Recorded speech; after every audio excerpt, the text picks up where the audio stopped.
Bismillahirrahmanirrahim. Assalamualaikum warahmatullahi wabarakatuh. Selamat ketemu lagi kita di pertemuan yang keempat, yaitu masih tentang membahas seni lukis dengan KD-nya 41, membuat karya seni lukis dengan berbagai bahan dan teknik. Lukisan berdasarkan bahan dan teknik. Berdasarkan media, bahan, dan tekniknya, seni lukis dapatlah dibedakan menjadi lukisan cat minyak, cat air, pastel, arang, alfresco, alfresco, tempera, azulejo, mozaik, intarsia, collage, kaca, dan batik. Itu yang akan kita bahas hari ini. Kita masuk kepada yang pertama. Lukisan cat minyak adalah lukisan yang menggunakan cat berupa tepung atau pastel yang dilarutkan dengan minyak. Nah, ini contoh bentuk cat minyaknya ya. Yang kedua atau B, lukisan cat air adalah lukisan yang menggunakan media cat air yang memiliki sifat transparan. Ini bentuk cat air yang digunakan. Ya, dia juga mempunyai media yang mereka pergunakan adalah kertas putih atau kertas khusus yang cepat larut air di dalam. Kemudian kita masuk lukisan postal.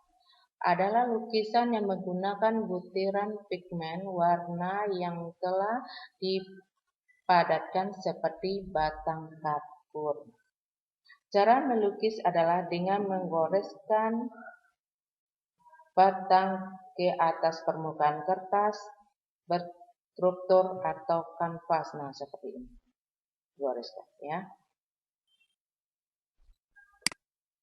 Kemudian kita masuk kepada bagian D. Lukisan arang atau konte adalah dapat menghasilkan lukisan yang berkesan gelap terang. Nah, ini bentuknya. Dan ini lukisan konte yang telah dibentuk. Atau boleh arang itu sendiri bisa dilakukan.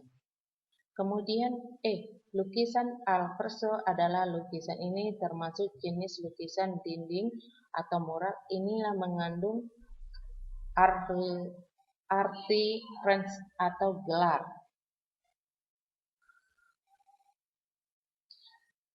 Teknik melukis dikerjakan dengan teknik tempera yang dibuat pada saat tembok masih dalam keadaan basah. Dicat. Tembok dalam masih basah. Itu lukisan alfresco. Sedangkan lukisan alfresco adalah sama jenis lukisan alfresco dilukis secara tembok dia telah kering. Sedangkan alfresco setelah basah dia kering. Nah, nanti hasilnya juga akan sama, tapi itu perbedaannya. Kemudian G, lukisan tempera adalah lukisan yang dibuat di tembok atau mural. Yaitu lukisan yang dipergunakan setelah tembok kering, catnya diaduk dengan bahan perekat, bahkan ada kalanya cat air campur dengan putih telur sehingga membentuklah cat minyak. Nah, seperti ini bentuknya. Ya. Kemudian lukisan azulejo, lukisan yang dikerjakan dengan cara menempelkan potongan dari satu bentuk sesuai dengan pola yang digambar.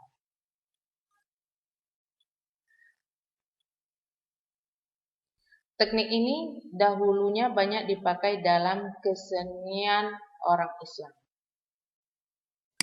Kemudian lukisan mozaik, yaitu lukisan yang menggunakan teknik menempelkan pecahan kaca, batu, warna, biji-bijian atau sesuai dengan pola yang digambar. Ini pola digambar dulu, baru ditempelkan pecahan kaca, biji-bijian, batu-batuan sesuai selera yang kita inginkan.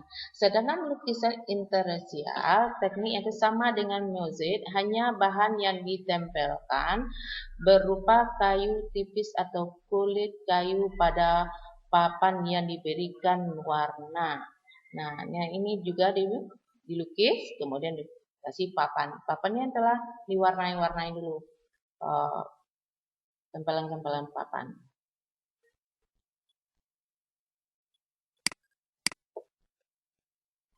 Kemudian masuk kepada lukisan kolase. Adalah lukisan yang menggunakan teknik tempel, patri, las, ikat, renda, jahit, dan lainnya. Dan tema dan corak yang digunakan untuk membuat lukisan ini bervariasi. Media yang digunakan bisa barang bekas seperti onderdil mesin, limpahan papan, kulit kayu, kerang, kain pecahan, bulu binatang, dan serat. Nah, inilah bentuk yang dipergunakan, ditempelkan di sini ya. Kemudian lukisan kaca adalah lukisan yang dibuat dengan menempelkan bagian kaca yang satu dengan yang lain dengan bantuan timah. Kaca-kaca tersebut dibentuk dengan tempelkan sesuai dengan pola tertentu dengan warna-warna yang beragam. Lukisan kaca berkembang pada zaman zaman Gothic di Eropa. Nah, ini bentuknya ditempelkan di kaca, ya. Kemudian masuk kepada melukis batik yang dibuat dengan cara hampir sama dengan membuat batik pada kain. Perbedaannya terletak pada bahan dan alat yang digunakan. Jika membuat batik pada kain diperlukan kain, lilin, cair, dan canting, sedangkan membuat lukisan batik diperlukan kain dan cat berupa novotol dan indigoso. Nah, ini bentuk batiknya. Tergantung pada bentuk, ada bentuk tulis dan sebagainya. Itu bentuk batik yang dipergunakan yang dilukis. Kemudian itulah pelajaran pada pertemuan hari ini.